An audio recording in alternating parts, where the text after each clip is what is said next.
Chidinma's life was the definition of God when. She lived in a tiny, squeaky one-room apartment in Lagos where the farm made more noise than breeze, and the landlord threatened eviction every Monday like it was a morning devotion.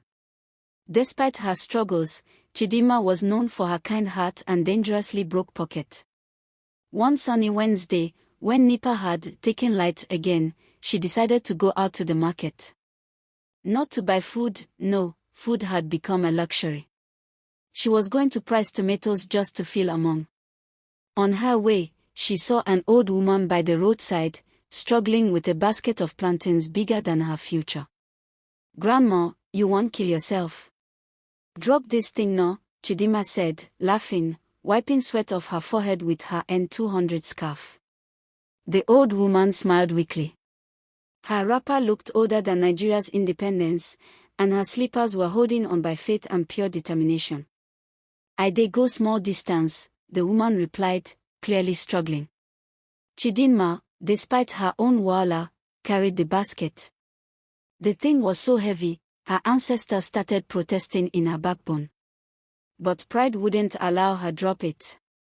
Besides, she couldn't let an old woman suffer alone in this wicked world. As they walked, Chidinma cracked jokes, telling the woman how the plantains were probably plotting her downfall, while the old woman cackled like someone who hadn't laughed in decades. Finally, they reached a rundown compound with zinc roofs that could slice bread. Chidinma dropped the basket and helped the woman sit down. "God will bless you, my daughter," the woman said, her eyes twinkling with hidden secrets. "Amen oh, but God they use bicycle come my side, the blessing they delay," Chidinma joked. The woman handed her a small, old pendant. "Keep this. It go help you one day." Chidinma accepted it, thinking, if this no be jazz, wetin be this? But out of respect, she thanked the woman and left. Suspense unfolds. 2 days later, while frying Akara by the roadside for survival, a black SUV that looked like it could pay her entire debt stopped in front of her. From the car stepped a tall man wearing a suit that probably cost more than her whole street. "Are you Chidinma?" the man asked. She panicked, wondering if it was Lasma or if she had mistakenly used someone's Wi-Fi. "Yes. I mean, depends who they ask," she stuttered, adjusting her scarf. The man smiled. "My mother told me about you. You helped her when no one else would. She gave you a pendant." Chidinma's eyes widened. "Oh. So the pendant not original? No be jazz?" She fished it from her pocket and showed him. His expression softened. "She's my mother. I'm Chief Kenneth Okonkwo, CEO of K Solutions, Africa's youngest billionaire." Chidinma's brain almost reset. "Wait, the woman where I help they live for compound where rain they enter like visitor." The man chuckled. "She disguised herself. She does this to test people's kindness." Plot twist. Before she could process, he handed her an envelope. She opened it slowly, her hands trembling. Inside were documents, a job offer at his company, with salary figures that had more zeros than her Airtel balance ever had.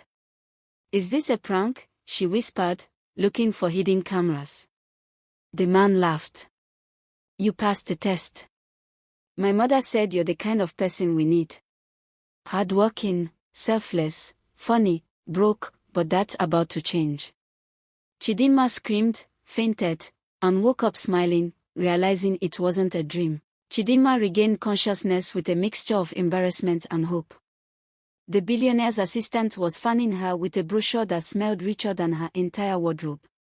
She sat up quickly, adjusting her faded Ankara gown, wondering if this was how destiny normally knocked, loud, unexpected, and in a black SUV. "Sorry for fainting," she said, laughing awkwardly. "You know when poverty is used to suffering, small good news fit shock the system." Chief Kenneth chuckled. "It's fine. Happens more than you think." Before she could even gather her thoughts, his assistant handed her a new phone, the latest iPhone, the type she usually admired through glass showcases like museum artifacts. Let me take you to your new apartment, Kenneth added casually, like he was discussing buying bread. Apartment co. You dey sure say no me you dey find. You no confuse me with governor daughter. Kenneth smiled, amused by her doubt. Come and see. They drove off, leaving behind her Akara stand, where the beans oil still sizzled like it missed her already. New life, new troubles. They arrived at a skyscraper in Lekki that looked like it touched heaven's gate. Chidinma's mouth hung open like someone seeing Indomie for the first time after fasting. The security guards greeted her, mistaking her for some high-profile guest. Meanwhile, her slippers were flapping like they were begging for retirement. Inside, the elevator alone looked expensive enough to pay her rent for 10 years. They got to the apartment, the palace in the sky. Marble floors, golden lighting, flat-screen TV bigger than her landlord's compound wall, a bed that could fit 6 people comfortably. Chidinma looked around, touched the curtains like she was testing if they were made from angel feathers. This is yours now, Kenneth said, handing her the keys. Tears filled her eyes. Not just because of joy, but because she suddenly remembered how last week, she was begging her neighbor for pure water. But as they say, every good story comes with drama. Enter, the suspicious cousin. While she was still getting over the shock, Kenneth's cousin, Amanda, walked in. Amanda's face looked like she permanently chewed bitter leaf, and her eyes scanned Chidinma like a barcode. So, this is the girl? The Good Samaritan. Amanda hissed, crossing her arms. Her designer heels clicking on the marble floor with intimidation. Chidinma smiled politely, but in her mind, no, even rich people get monitoring spirit. Kenneth defended her. Yes, Amanda. She helped Mom without knowing who she was. She's here because of her heart, not her status. Amanda rolled her eyes so hard they almost disconnected. We'll see how long that heart lasts when money enters the picture. Suspense hung in the air thicker than harmattan dust. But Chidinma only smiled, whispering to herself, village people, you people no go win this one. Chidinma's billionaire life begins. First week in her luxury apartment felt like a dream. But small, reality started setting in. She woke up on her first morning and tried to fetch water with a bucket, only to realize there was running hot water from 5 different taps. She entered the kitchen to boil gari, old habits die hard, only to find a fridge stocked with food items she couldn't pronounce. Wetin be this one? Quinoa. Obi no insecticide, she whispered, inspecting fancy packets. When Kenneth called to check on her, she confessed, Oga, I no sabi chop all these oilable things. If you no give me indomie and groundnut oil, I fit starve here oh. Kenneth burst into laughter. Don't worry, I'll send a chef. Chef. I be governor. Abeg, small make I no go wake up inside EFCC office. Amanda's drama unfolds. Meanwhile, Amanda was not finding things funny. She watched Chidinma with hawk eyes, convinced she was a gold digger disguised as Cinderella. One evening, at a family dinner in their billionaire mansion, Amanda brought the real boss. Everyone sat at the golden dining table, servants moving around like silent shadows. Amanda, dressed in an outfit shinier than aluminum roofing sheets, cleared her throat dramatically. So, Chidinma, she began, swirling her wine glass like a movie villain. What exactly do you plan to do with your sudden wealth? Open a roadside Akara joint in Banana Island. Chidinma smiled sweetly, but her eyes. Pure Ajigonal fire. Well, Chidinma replied, dabbing her mouth like a proper lady, maybe I'll franchise Akara globally, make billions, then buy this house and evict you. The table fell silent. Kenneth choked on his wine, trying not to laugh, while his mother, the same old woman Chidinma helped, burst into joyful tears of laughter. Amanda's jaw nearly hit the table. Excuse me. You're excused, Chidinma replied, sipping water like she owned the place. But the real suspense starts.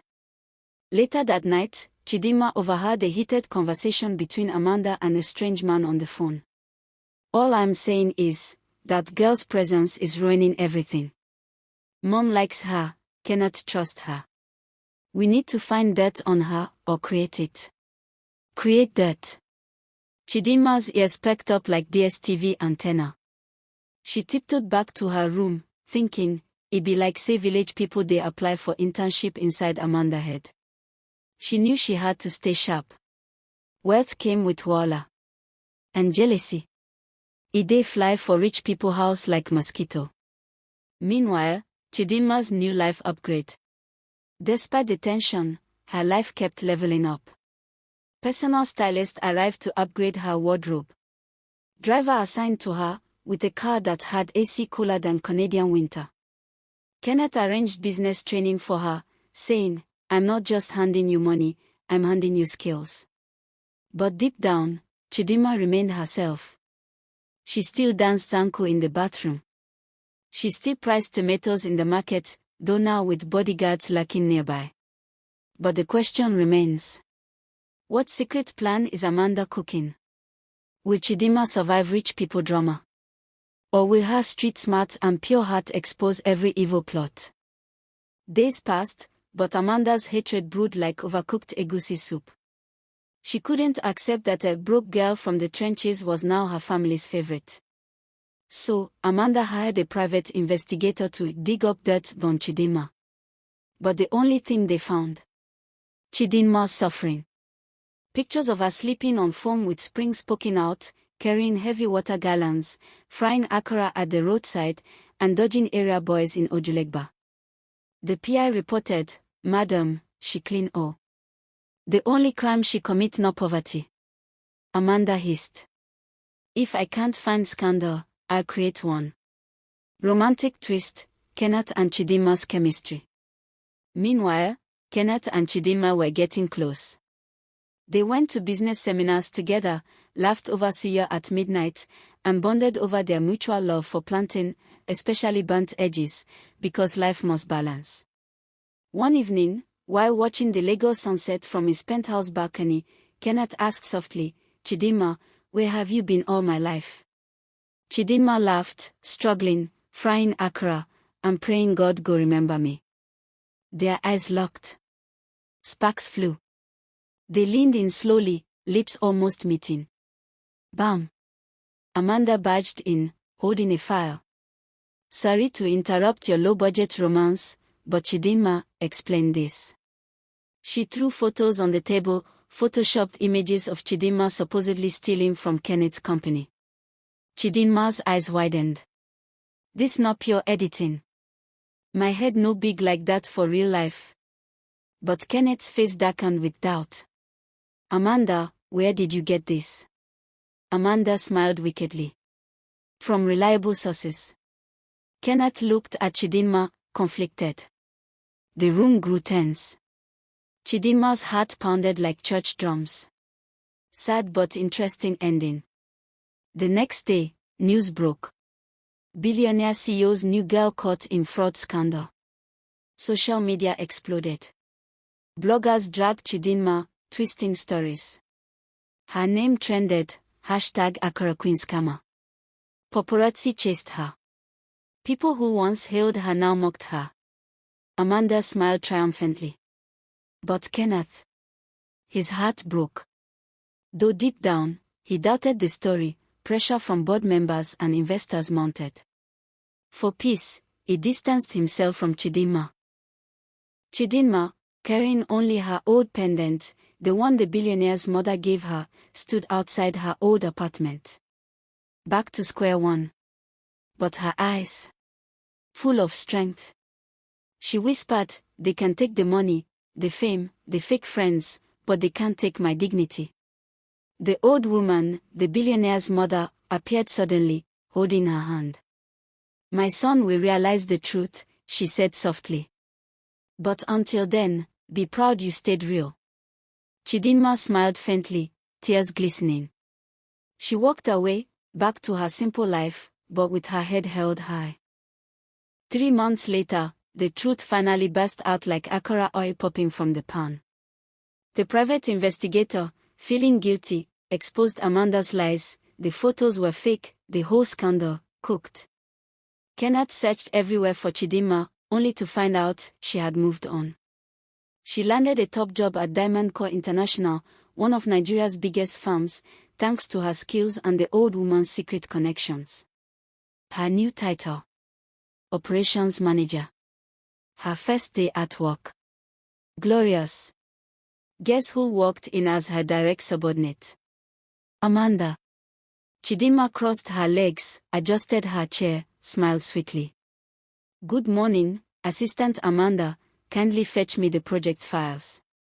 Amanda's face: priceless. Jaw dropped, pride shattered, karma delivered express. Chidinma whispered under her breath, God of Akara and street hustlers, you know they disappoint.